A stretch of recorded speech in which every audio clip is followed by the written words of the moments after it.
Dr. តង់ឥឡូវមានគីឡូ 99.9 លុយបាទអញ្ចឹងអាហ្នឹងលុយដែរប៉ុន្តែលុយក្នុងកម្រិតមួយដែលបែតយើងហៅថាលើសគីឡូបាទលើសគីឡូអញ្ចឹងចាំបាច់មែនតើត្រូវតែទម្លាក់គីឡូមកវិញដើម្បីឲ្យសុខភាពរបស់យើងនេះប្រសើរហើយការដាក់សម្ពាធឲ្យខ្លួនឯងដូចជាឥឡូវនេះខ្ញុំកំពុងតែប្រាប់បងប្អូនអរគ្នាថាខ្ញុំគីឡូប៉ុណ្ណឹងហើយខ្ញុំចង់មានគោលដៅសល់ត្រឹម85គីឡូកាលពី2ឆ្នាំមុនខ្ញុំដាក់គោលដៅបាទសម្បកគីឡូដោយបង្ហាញទៅអ្នកទាំងអស់គ្នាដូចគ្នាហើយខ្ញុំចោះបានសល់ពី100គីឡូមក88ហើយឆ្នាំនេះឥឡូវនេះ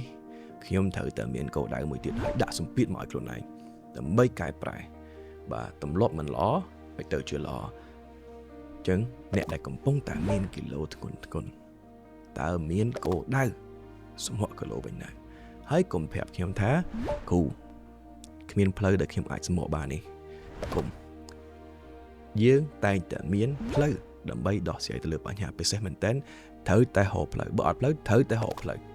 ដើម្បីសុខភាពខ្លួនឯងនេះឲ្យប្រសើរស្វែងរកនិងទិញផលិតផលសុខភាពដែលសុទ្ធនៅក្នុង Meet Dr. Shop